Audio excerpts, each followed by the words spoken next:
Good morning, ladies and gentlemen. We wanted to start this session with a short clip of a legacy piece that my uncle Brendan made weeks before he died of motor neurone disease last year. My name is Brendan, and I've got motor neurone.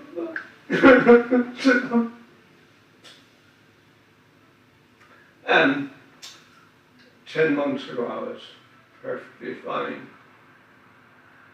And as you can see now, I'm in a wheelchair and a rollator. And it's very difficult to live this life. It's not a life I want.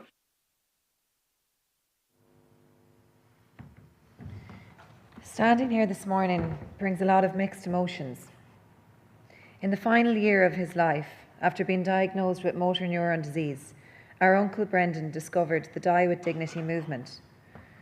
During this incredibly challenging time, he chose to put his energy into advocating for the cause, sharing an honest account of his journey and the impact of the disease on his life.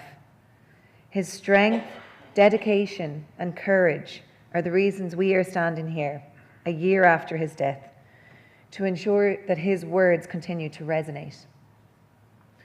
For us, though, it is difficult to think of Brendan through this time. So far removed was this martyr from the happy-go-lucky uncle we had known and loved for years. Uncle Bren was never the standard family visit with an older relative. He would actually hate if we described him as an older relative. We've always affectionately referred to Bren as our very own Peter Pan, because he never seemed too concerned with age. He moved to Dublin at 18 and began building a life, fun, spontaneous, and with many, many connections. Bren made friends easily, whether through work, travel, or happenstance. He had an incredible talent for staying in touch, and his funeral felt like a map of his time in the city, where we had a chance to meet people from all chapters of his life. Conversation came naturally to him, and while he could talk to anyone, he was never one to get caught up in politics, so we managed to keep the peace and avoid ruffling feathers. That might be hard to believe, seeing as we're standing here today, but it was once true. Reminiscing on Brendan's life in the city with his partner Tommy, one can only say that they lived a large life full of messing and fun. As time went on, Brendan moved to Balbriggan, and he loved his first floor apartment. Living alone, Bren created his own routine. He got to know the area, went for daily walks along the coastline, took up gardening to ensure his balcony looked well through the summer, and then would bin them all in spring because he didn't have the wherewithal to keep it going through the winter. His city connections were maintained with weekly catch-ups in Bewleys and Neelands, and a new wave of connections came in the shape of his wonderful community of neighbours that lived in the area. Still, Brendan maintained his coming and going lifestyle. He was an avid traveller and could happily take 3 to 4 holidays a year, always having something planned to keep boredom at bay. In late 2021, Brendan began noticing the first signs of what would eventually lead to his diagnosis of motor neurone disease. He started experiencing frequent falls, his legs weakened, and he developed a limp. True to his nature, Brendan was determined to carry on as usual. Even as travelling from Balbriggan to his favourite haunts in the city became more challenging, he carefully planned his routes to minimise walking so he could continue his weekly meetups. He was hesitant to share what was happening with us at first, not wanting to cause any worry. But during a trip to Athlone in 2022, he opened up and told us that his doctors had begun treating him for Parkinson's disease. He shared the news with as much lightheartedness as possible, casually mentioning that he'd become a bit wobbly over the past few months, but he was receiving treatment. Little did we know this would be the last trip we'd have away with Bren. Brendan was diagnosed with motor neurone disease in August 2022 after a bad fall in his apartment that left him losing the use of his left arm. That fall marked the beginning of a difficult chapter for Brendan. His trips into town became impossible, as even the stairs to his apartment were now too difficult to manage. The holidays, the social life, the building blocks that constructed Brendan's vibrant life were coming down around him. So many questions were posed to Brendan at this time. Living alone was becoming increasingly problematic, and he was adamant about not moving to Westport, where we're from. A short stay in a nursing home after the fall ensured that this was not an option Brendan was willing to explore, and his first floor apartment, his beloved home, was no longer a practical living space. He wanted to stay in Balbriggan. He wanted his own space, and as luck would have it, we were able to move him into a downstairs apartment in his current neighbourhood. We arranged home help twice a day, and the wonderful neighbours he had connected with moved up the rank from friends to angels as they took it upon themselves to care for Brendan so that he could maintain his wishes of living independently. In the months that followed, Brendan made every effort to keep his spirits up, but every day brought new challenges. A man who took so much pride in his lifestyle, his independence, his routines, and his adventures now found himself confined to a chair.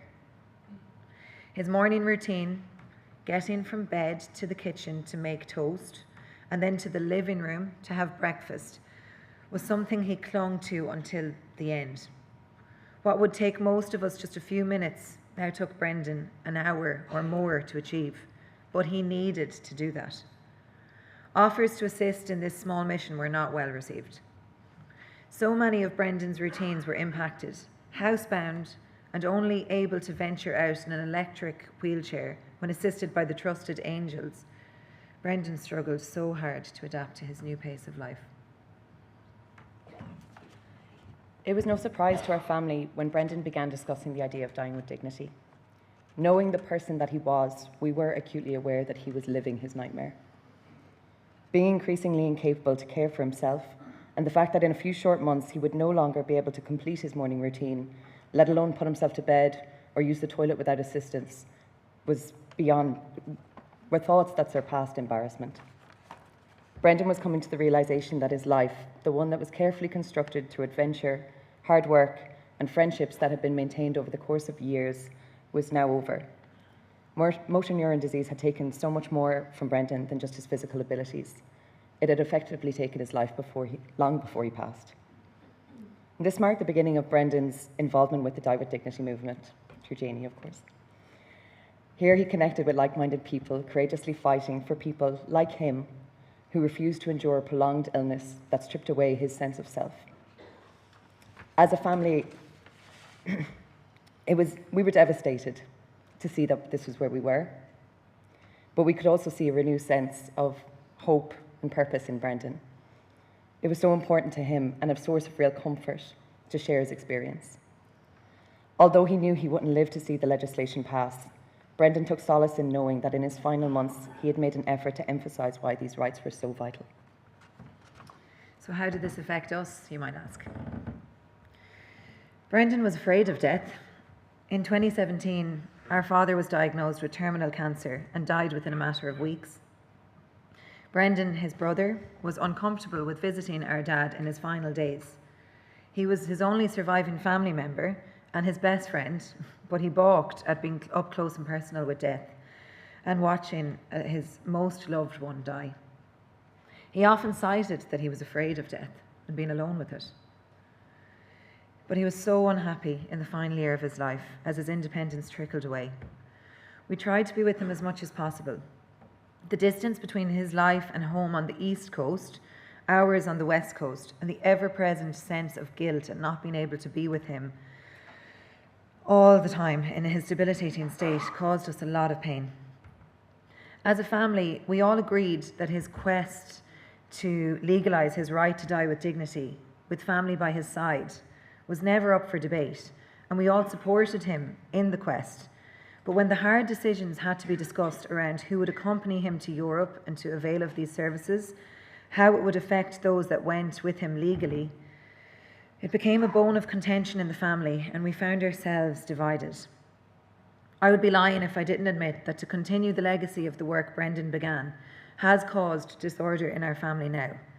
Fairly so, some of our family want to grieve in peace and don't want to face the discomfort of a divided community.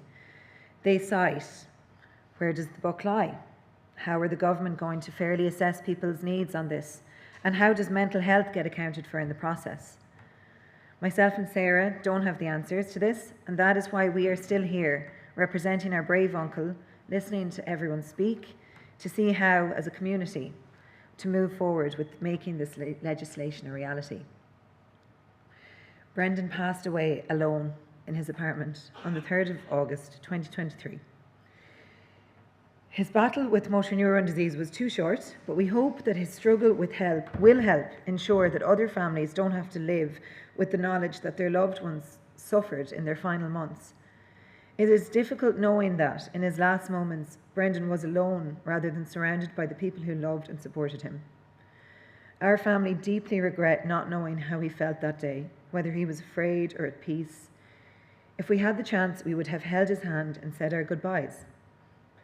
Passing this legislation would be a significant step toward giving terminally ill patients the dignity and opportunities we were unable to give Brendan.